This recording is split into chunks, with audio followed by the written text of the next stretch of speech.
제가 가장 힘들어하는 게 이렇게 많은 분들 앞에서 이렇게 나와서 얘기하는 건데, 제가 기도하는 분들의 말은 거역을 못해요. 우리 저기 신 대표님이 갑자기 톡이 온 거예요. 그것도 주일날 이렇게 톡이 왔는데, 딱 느낌이 이분이 예배를 드려야 되는데 왜 이 시간에 톡을 보내셨지? 근데 제가 이 톡을 못 열어보겠는 거예요. 그래서 1시간 있다 열어봤거든요. 예배 끝나고 간증을 하라고. 그런데 다른 거 같았으면 제가 정말 이거에 대해서 굉장히 제가 일주일을 좀 생각해 보겠습니다. 어떻게 답을 못했을 텐데, 제가 인생에서 제일 어려워하는 이런 일을 가장 빨리 대답을 했습니다. 그거는 기도하시는 분이. 그래서 순종하는 마음으로 제가 이 자리에 섰는데요. 그러면서 제가 여기 A4지에 딱 4장을 들고 나왔거든요. 이유인즉슨 제가 처음이다 보니까 간증 시간 보통 20분이고요. 근데 제 기질적으로 딱 말씀하셨을 때부터 딱 네 알겠습니다, 순종하겠습니다 딱 하는 순간부터 이제 걱정이 막 밀려오고, 도대체 내가 인생에서 이 간증을 처음 해보는데 어디서부터 시작을 해야 되나 되게 막막함이 오는 거예요. 근데 저는 굉장히 계획적인 사람이거든요. 그래서 가장 제가 먼저 처음 했던 것이 간증이란 무엇인가 해서 사전적 어휘를 잘못하면 안 되잖아요. 그래서 나의 삶을 통해서 하나님의 역사하심을 경험한 하나님에 대해서 많은 사람들에게 나누는 거다 이렇게 하더라고요. 그래서 제가 이렇게 막 그러면 내가 지금부터 잘못하면 안 되니까 뭔가 지금 나는 예스를 했고 이 시간을 위해서 준비를 해야 되는데 어떻게 해야 될까 싶다가 제가 그럼 이제부터 내가 마음에 주시는 거, 생각이 드는 거, 지나가다가 누군가가 얘기하는 거, 보여지는 거, 그것들에 대해서 하나씩 기록을 해보자 이런 생각을 했어요. 그거를 일주일 동안 했습니다. 일주일 동안 하고 큐티도 한 번씩 빼먹었는데 오롯이 지금 오늘까지 그날부터 계속 큐티를 했어요. 부담스럽잖아요. 제가 하나님에 대해서 잘못 얘기하면 안 되고, 행여나 하나님의 영광 가리우고 저의 얘기를 할까봐 굉장히 조심스러웠습니다. 그래서 하고 나서 제가 이제 3일 동안 아까 말씀하셨잖아요. 잠을 못 자고 했다고 계속 이렇게 적었거든요. 제가 글자 폰트는 13으로 했습니다. 근데 쓰다 보니까 12장이 되는 거예요. 이거는 그냥 막 빨리 읽어도 20분 안에 도저히 못하겠다. 나 어디서부터 다시 해야 되지? 너무 답답한 거야. 그래서 일단 제가 4장으로 줄여왔고요. 제가 어젯밤에 딱 그 글자 13포인트로 12포인트로 했었는데 나이다 보니까 어쩔 수 없더라고요. 이게 안 보일 것 같은 거예요. 그래서 16포인트로 가져갔습니다. 그런데 4장이에요. 그럼 20분 안에 할 수 있겠죠. 제가 왜 하나님께서 이 자리에 세우셨을까 이런 생각을 했을 때 사실은 제가 4월달부터 저에게 좀 어떤 사건들이 있었어요. 2가지의 사건들이 있었고, 그 시간부터 제가 느껴졌던 것들이 이게 뭐지? 그거는 제가 지금 보험 영업을 15년째 하고 있습니다. 15년째 하고 있는데 뭔가 내가 지금 하고 있는 일들에 대해서 다시 해야 될 때인가 보다 이런 사인들이었어요. 그것들을 여러분들과 함께 나눌게요. 그래서 이 간증과도 계속 연결되어지는 것들인데 그 제목 되게 거창하잖아요. 이것도 3일 전에 저한테 주신 제목이거든요. 근데 이게 목사님의 어떤 설교 제목이 아니라 하나님이 저에게 말씀하신, 되게 선명하게 말씀하신 부분입니다. 그래서 제가 우리나라 나이로 53년인데 52전의 얘기를 쓰다 보니까 12장이 되었고, 그 12장을 줄여서 아주 조금 줄여서 5분의 1 정도 그걸 줄여서 왔습니다. 그래서 행여나 제가 제 자랑 같았으면 여러분들 귀를 닫으시고 저는 제 인생 가운데 역사하신 하나님에 대해서 아마 제가 52년 동안 살면서 하나님께 드리지 못했던 고백, 그 고백을 아마 제가 이 간증을 준비하고 이 시간에 여러분들과 나누는 그 시간을 통해서 굉장히 듣고 싶으셨던 것 같아요. 그래서 이 자리에 세워주신 것 같아요. 그 자체가 저한테는 되게 감사하고 은혜입니다. 그래서 제가 이렇게 하나도 빠짐없이 하기 위해서 PPT까지 준비해 갖고 왔는데 부제는 끼우고 나면 다 퍼즐이 되더라. 이것도 간증을 준비하는 내내 저에게 하나의 음악에서 들려진 메시지였습니다. 그래서 같이 나눠보겠습니다. 저도 이걸 어디다 맞춰야 될지 모르겠네요. 앞에다가 넘겨주세요. 제가 시간이 20분밖에 없어서 벌써 써버렸기 때문에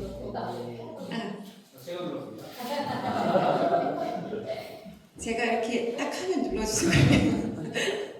제가 지난 4월 초에 신입 팀원 교육을 하고 제가 사건 2가지가 있었다고 했잖아요. 근데 사실 이 사건은 제가 CLS 예배를 드리면서부터 시작됩니다. 그게 올해 1월 달부터 시작됐는데 저는 1월 달에 오지 않았고요. 2월 달부터 지금 계속 참여를 하고 있습니다. 근데 제 인생 가운데 작년부터 지금까지 고민하는 것들이 있는데 나 이렇게 살면 안 되는데, 그러니까 제 인생 안에서 벌어지는 시간들을 보고 그 다음에 시간이 너무 빨리 지나가는 거예요. 그러면서 앞으로 인생에 대해서 나 이렇게 앞만 보고 막 달려가면 안 될 것 같은데라는 뭔가 불안함과 초조함이 왔습니다. 근데 CLS 예배 가운데 오면은 제 마음이 좀 편안해지더라고요. 그리고 그런 마음에서 좀 자유로워지고 뭔가 계속 하나님이 너 이제 좀 생각을 좀 바꾸고 정신없이 살지 말고 좀 잠깐 멈춰볼래 이런 거였어요. 그걸 막연하게 들으면서도 여전히 저는 되게 달려왔었고 그러면서 이제 4월 딱 첫 주가 됐는데 신입팀원 교육을 하고 나서 둘이 같이 점심을 먹고 들어왔거든요. 근데 좀 전까지 제 노트북이 굉장히 잘 되던 노트북이 까맣게 변해 있는 거예요. 사무실에 아무도 없었고 아무도 만진 게 없는데 까맣게 되더라고요. 굉장히 당황스러워서 서비스센터 전화를 했거든요. 이거는 복구 불가다. 그리고 제가 혹시 몰라서 서비스센터 막 가지고 갔어요. 봐달라고. 그랬더니 아예 깨끗하게 다 지워진 거예요. 거기에는 제 15년의 어떤 고객 데이터 그리고 제가 준비한 자료들 모든 것들이 다 들어있었어요. 부팅 자체가 안 되더라고요. 그러면서 거기서 다 뜯어서 하드도 열어보고 막 거기서 하더니 이거 완전 깨끗해졌는데 그러는 거예요. 제가 되게 순간적으로 되게 멍해졌어요. 그리고 내 15년의 어떤 영업의 어떤 그 시간들이 다 지워져 버리는 느낌이 들더라고요. 그리고 나서 이틀 뒤에 또 무슨 일이 생기거든요. 뒤였구나.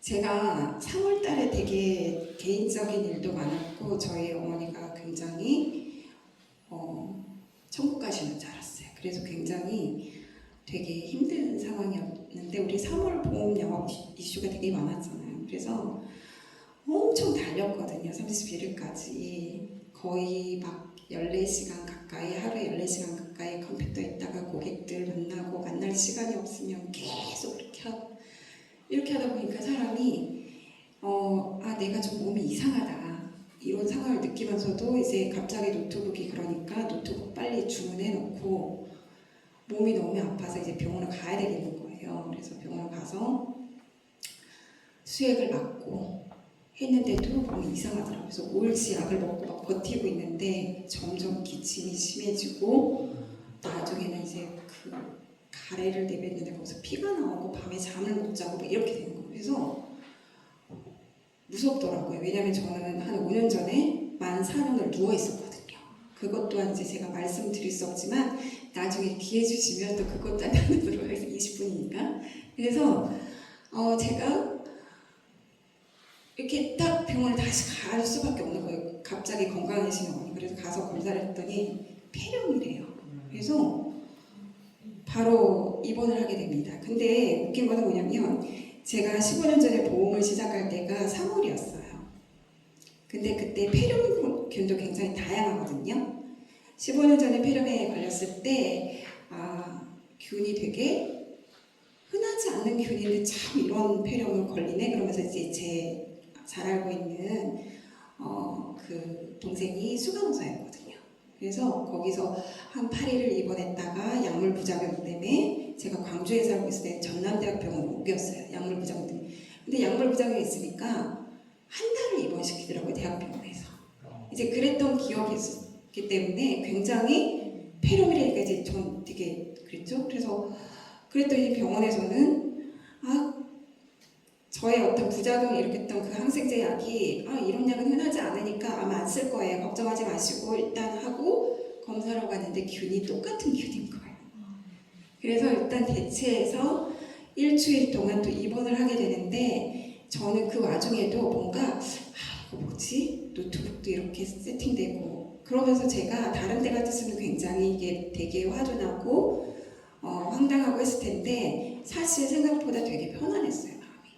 왜냐하면 2월달, 3월달 CLSM을 들으면서 제 마음이 조금씩은 그것들에 대해서 뭔가 느낌을 갖고 있었던 것 같아요. 그래서 되게 편안한 마음으로 있었고 그 대신 영업은 해야 되니까 노트북과 책 한 권을 들고 그 시간이 너무 아깝잖아요. 일주일을 병원에 있기가 너무 그런 거예요. 가지고 들어갔는데 이 제가 원래 앓고 있던 어지럼증, 심한 어지럼증이 계속 있는 거예요. 그래서 아예 펼쳐보지도 못했고 그 와중에 이렇게 누워서 눈만 감고 있는데 잠을 잘 수는 없고 그런 와중에 드는 생각들이 있었습니다. 하나님 앞에 뭐 질문들이 생기기 시작하더라고요. 하나님 왜요? 뭔가 사인인 것 같은데 하나님 왜요? 이런 생각이 되게 들었어요. 제 안에서. 그래서 이 시간 제가 이제 금방 말씀드렸던 어떤 사인들 그리고 그게 끝나고 나니 또 우리 대표님 전화해서 톡 와서 간증도 하래요. 이거는 뭔가 있다 분명히 이런 생각이 들었고 그러면서 아까 말씀드렸던 그때부터 날마다 말씀을 적고 핸드폰 두고 있으면 핸드폰 노트에다가 계속 적어보고 이런 시간들을 가졌습니다. 그러면서 제 안에 선명하게 들었던 게 아까 말씀드렸던 굉장히 거창한 제목 가진 것을 헤아려 보라 이런 거였어요. 그래서 나 이 제목 뭔가 이 제목인 것 같아. 그래서 이제 그 제목부터 시작을 하게 됩니다.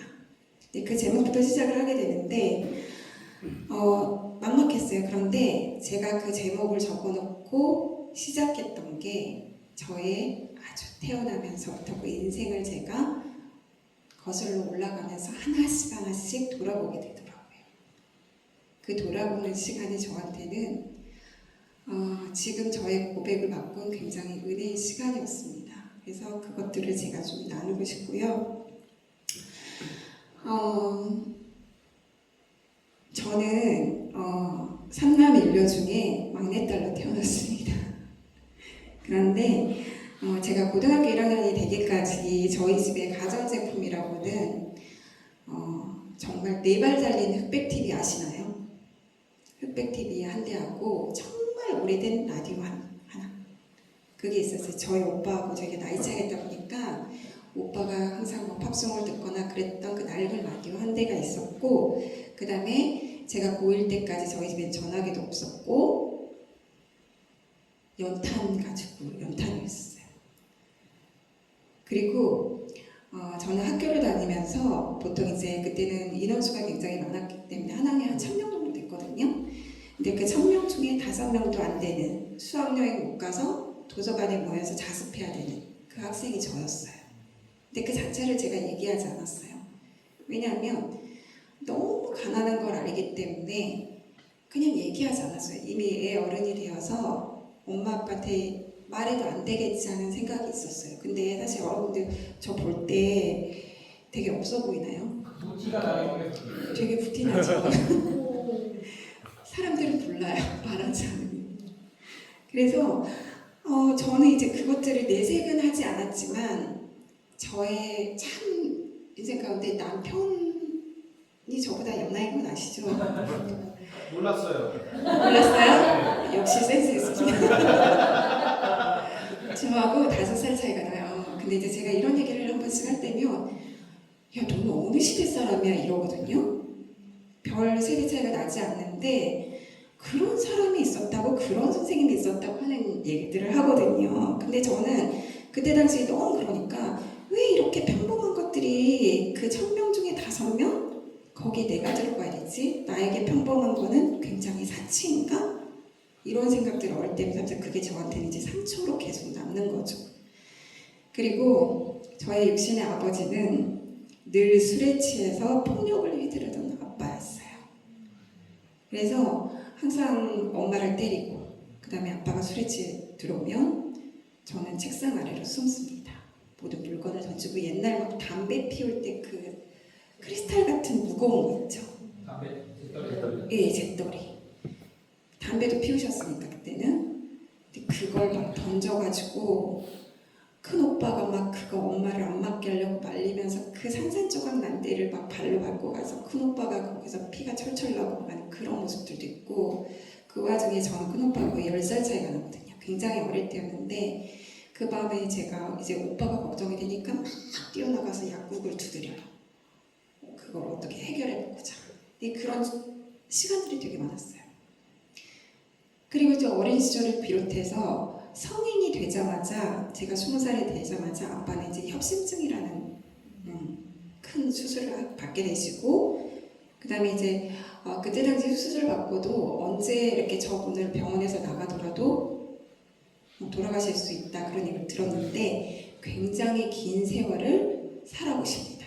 그리고 코로나가 시작되고 2020년 돌아가시는 날까지 저희 자녀들은 보험 하나가 없었기 때문에 병원비에 그 다음에 뭐 아빠의 생활비 그리고 저희 아빠 되게 당당하게 막 요구하셨거든요. 뭐든 막 신장 때문에 걷지를 잘 못하시니까 막 차도 사달라고 그러는데 차도 당신은 좀 중형차는 타야 된다 막 이러시는 분이에요. 그래서 이제 그렇게 살아오다 보니까 제 안에 어떤 마음이 있냐면 차라리 아빠가 없었으면 하는 마음들이 오는 거예요. 근데 제가 신앙생활을 하니까 그 아빠에 대한 그 미움 자체가 제한테는 너무 고통스러운 마음인 거예요. 저 안에 신앙의 걸림돌이 되더라고요. 이게 하나님 앞에서. 자 그리고 제가 그랬잖아요. 저 되게 있어 보이잖아요. 저희 남편이 항상 넌 되게 있어 보이는 거 좋아해. 근데 얼마나 감사합니까? 없는데 정말 없어 보이면 얼마나 불행해요. 근데 저는 되게 없는데도 있어 보이는 그 자체가 너무나 은혜라는 걸 지금 깨닫습니다. 그런데 제가 학창시절 때 항상 저는 초등학교 1학년 때부터 딱 학년이 들어가면 선생님들이 되게 얼굴도 하얗고 야무지고 하니까 되게 잘 사는 자리예요. 그리고 옷도 그 당시에 메이커 이름이 원하동복, 진하동복 아시나요? 아시는 분들 계시죠? 저랑 비슷한 때시죠? 근데 그거를 저희 그 이모부가 서울에서 건축업을 하셨기 때문에 굉장히 부자였고 저보다 1살 많은 언니가 있었어요. 그 언니 옷을 되게 얻어 입었기 때문에 옷 자체는 굉장히 그러니까 딱 보면은 제 부잣집에 가고 돼서 선생님 되게 잘해줬어요. 근데 어김없이 3월달 말이 되면 저의 형편을 알고 되게 싸늘하게 선생님들이 변합니다. 제가 저학년 때까지는 가정방문이라는 게 있었어요. 제가 이제 서울에 살진 않았고 지방에 살다 보니까 가정방문이 있었는데 가정방문을 하러 딱 오시면 한 5집이 살아요. 주인집이 있고 뭐 옆에 상하방 뭐 신혼부부 살고 막 하는데 우리 집은 저쪽 한쪽에 있고 엄마 아빠는 당연히 안 계시죠. 안 계신데 그런 거 체크도 안 하고 그냥 선생님이 무조건 왔어요. 그냥 이렇게 조사하러. 그럼 저는 항상 고개를 숙이고 있어야 됐고 그 다음부터 선생님은 막 심부름 시키고 처음에 막 반응했던 게 저는 그냥 선생님한테 되게 없는 존재가 되고 싸늘한 눈빛을 제가 어릴 때부터 느껴요. 근데 그게 매 해년마다. 그래서 그 와중에 또 중학교 3학년 되고 고등학교 1학년까지 갔는데 중학교 3학년 때가 또 뭐가 있었냐면 가정 환경 조사하는 거 있어요. 형편 조사하는 거. 어떤 식으로 하냐면 막 가전제품 집에 냉장고에 있는 애 손들어 뭐 이렇게 하는데 중학교 3학년 때까지 되니까 중학교 1학년 때부터는 그러더라고요. 없는 애 손들어. 왜? 없는 애들이 없으니까. 냉장고 없는 애 손들어. 설마 없겠지 해서 물어보는 거예요. 전화기 없는 애 손들어. 막 이러거든요. 근데 저는 손을 들었어야 됐어요. 그게 너무 창피하고 싫었습니다. 그러다 보니까 그런 어떤 결핍의 시간 속에서 들었던 생각이 뭐냐면 육신의 아버지처럼 하나님은 나에게만 굉장히 인색하고 공평하지 않으신 분이다라는 게 제 안에 딱 깔려있더라고요. 제가 예수님을 믿게 된 거는 중학교를 미션 스쿨을 가게 돼요. 미션 스쿨을 갔더니 성경 과목이 있더라고요. 성경 과목이 있어서 그 과목을 통해서 처음 제가 이제 성경에 대해서 조금씩 알아가게 됐고, 그 다음에 이제 그 중학교 1학년 때 여름방학 때 성경 과목에서 성적에 들어가는 숙제를 내주는 거예요. 그게 뭐였냐면 교회에 가서 4주 동안 주보를 받아오는 거였어요. 그래서 제가 교회를 가게 됐고 친구가 사찰 집사님 딸이었거든요. 한 번만 나오면 4주 걸 받아준다 그래서 그 꼬임에 넘어가서 일단 갔어요. 근데 갔는데 저는 그때까지 제 형편이 그러니까 아무한테도 친구한테도 제 얘기를 하지 않았거든요. 그래서 항상 뭔가 이 안에 얼마나 그런 게 있었겠어요. 육신의 부모님도 내 아이의 의지 대상은 아니야. 이런 생각을 갖고 살았기 때문에. 근데 교회를 갔는데 찬양을 하고 성가대가 있고 막 이렇게 하는데 마음이 너무 편안해지는 거예요.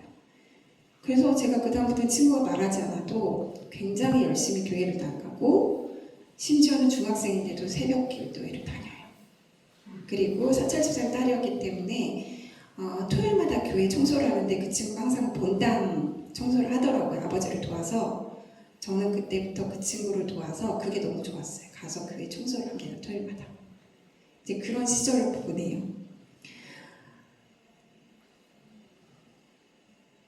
제가 중학교 시절을 지나고 그 다음에 고1이 되면서 광주에 살다가 갑자기 서울로 이사를 하게 돼요. 이유는 모르겠어요. 뭐 엄마 아빠가 이사하니까 따라왔겠죠.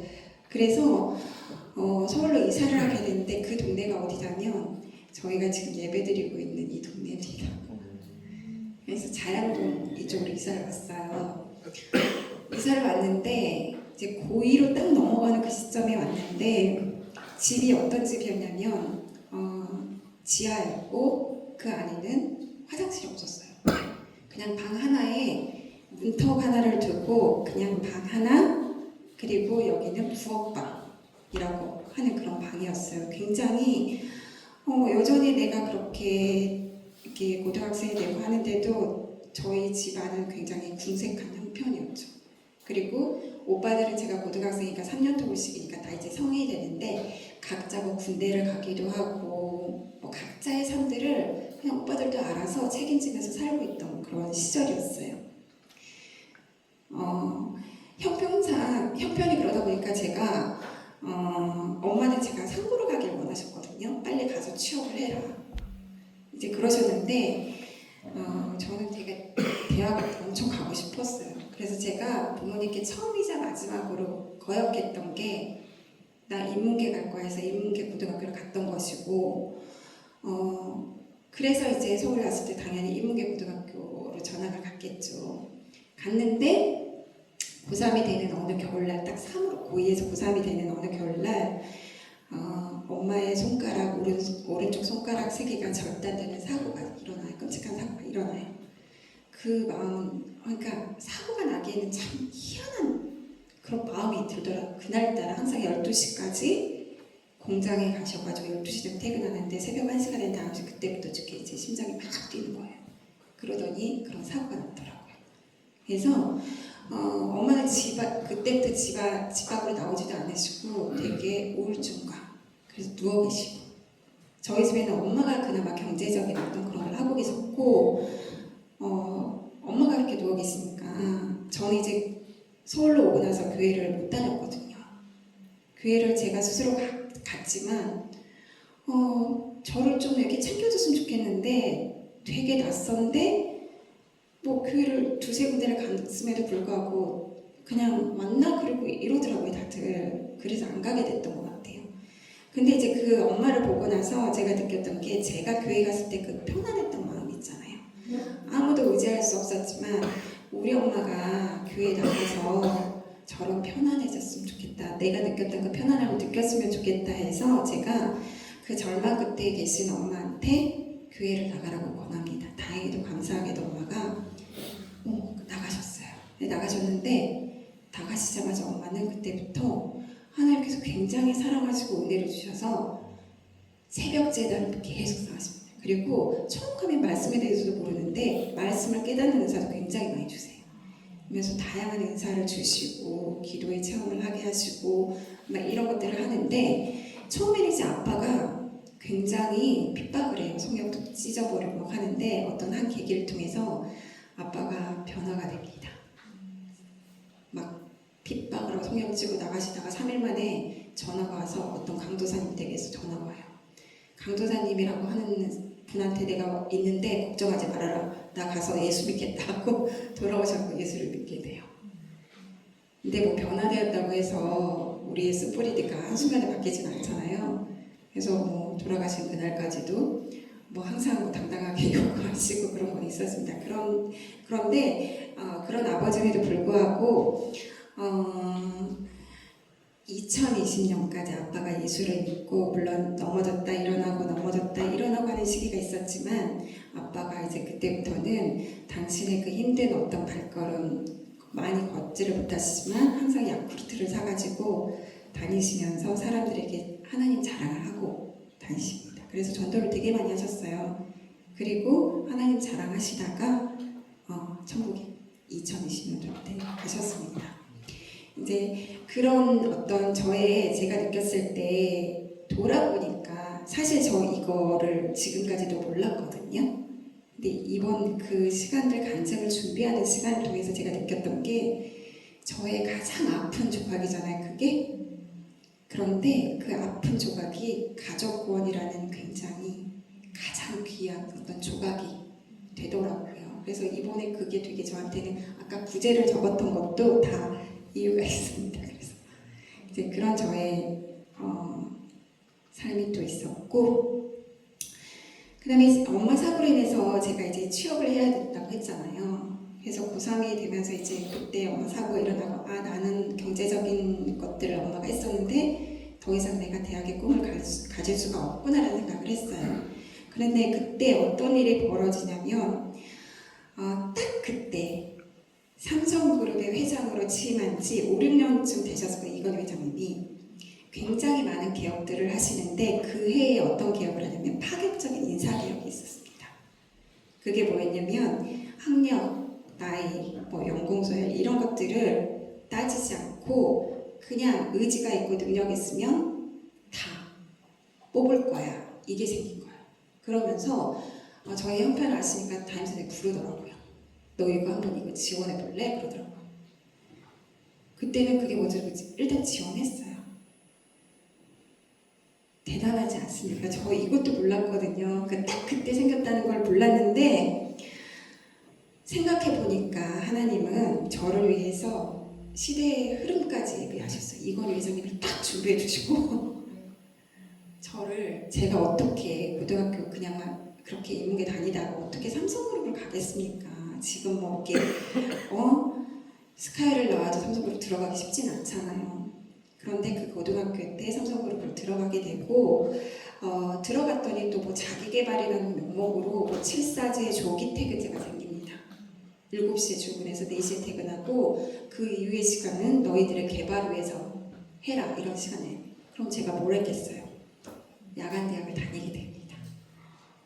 그래서 저는 다 못 받은 것 같았는데 하나하나 하나님이 생각을 해보니까 다 주시고 계셨더라고요. 제가 대학 나왔다고 들어갔을까요? 못 들어갔어요. 저 정도 능력이 없거든요. 근데 그런 시간들이 또 하나님이 저에게 은혜의 퍼즐을 또 하나 이렇게 딱 맞춰주시더라고요. 그리고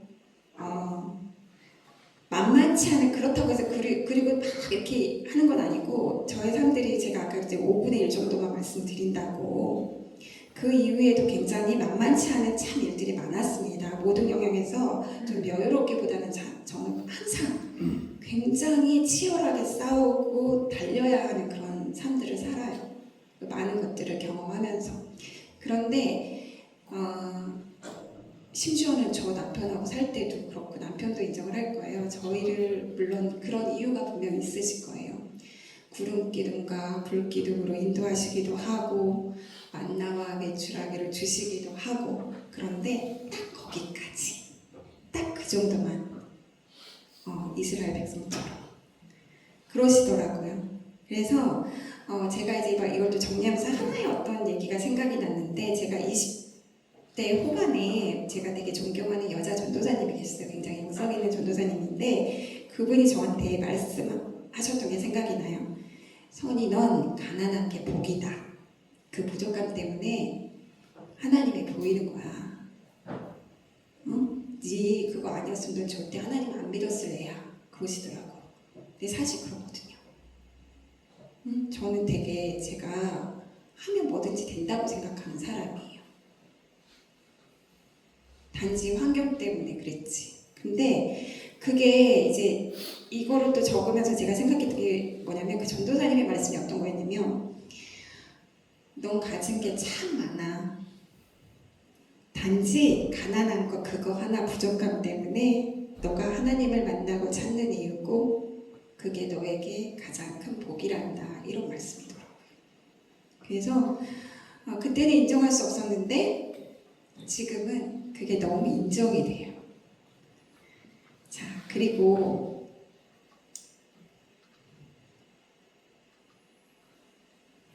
자, 제 인생에서 이 똑같은 말을 하는 사람이 또 한 사람이 있어요. 너는 가진 게 되게 많아. 끊임없이 말해주는 사람이 있어요. 그 사람은 제 핸드폰에 반쪽이라고 저장이 되어 있거든요. 정작 또 하나의 반쪽인 저는 그걸 잘 모르겠더라고요. 그런데 이 반쪽이 늘 저한테 어떤 말들을 하냐면 넌 대충 해도 남들보다 훨씬 잘해. 넌 도대체 못하는 게 뭐야? 와, 대단해. 난 우리 마누라를 제일 존경하고 사랑해. 안 오글거리시네요. 저 이런 말 처음 하거든요.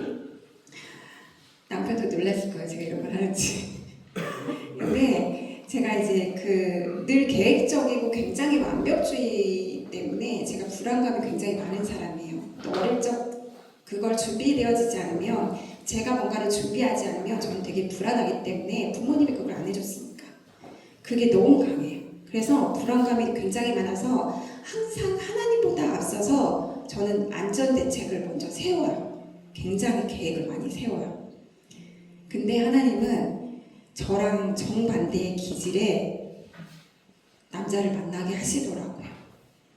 예, 그래서 심플하고 굉장히 부드러운 유하고 또 긍정적인 남편을 통해서 항상 날이 서 있고 또 긴장감이 있고 하는 저를 갖다가 굉장히 동글동글하게 지금까지 만들어주고 있는 사람인 것 같아요. 그래서 어쩌면 제 인생에서 가장 크고 완벽한 퍼즐 한 조각인 것 같습니다.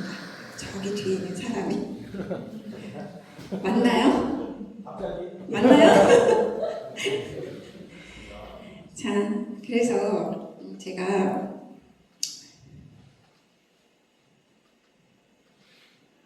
마무리를 지어야 되는데 안 넘어갈까요? 좀 넘겨주세요. 네. 얼마 전에 제가 이제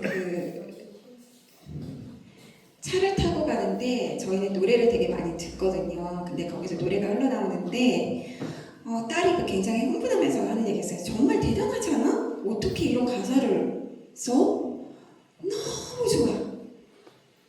이게 있었어요. 자, 이건 띄워주셔야 되는데 제가 제일 많이 건드린 것 같아요.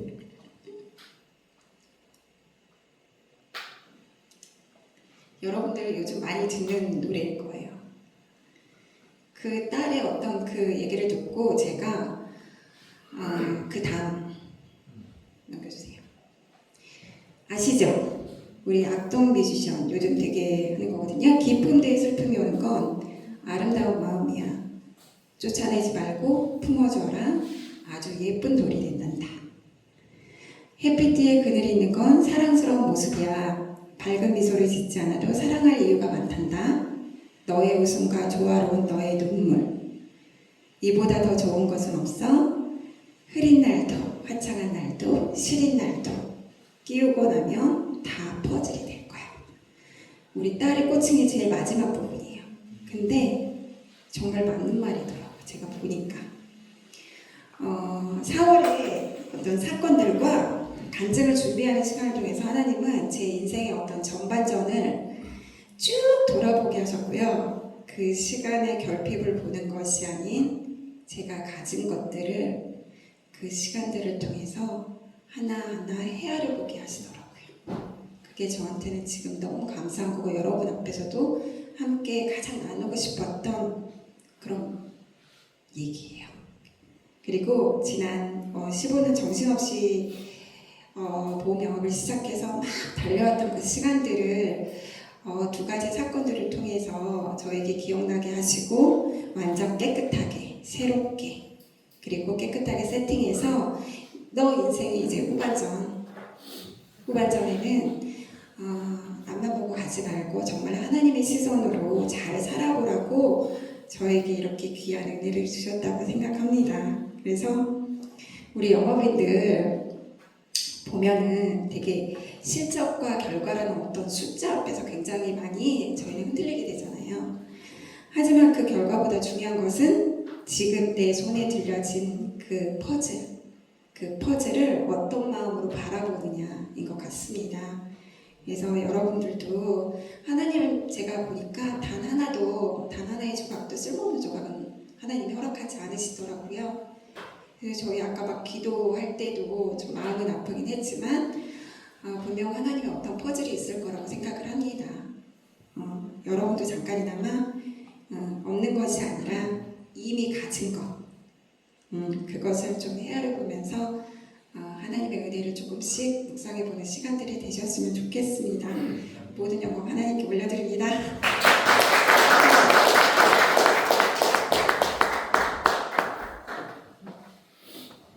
네, 너무 감동적인 간증해 주신 어떤 이렇게 다시 한번 박수 부탁드리겠습니다. 너무 공감이 되는 말인 것 같아요. 키워보고 나니까 결국 나중에 다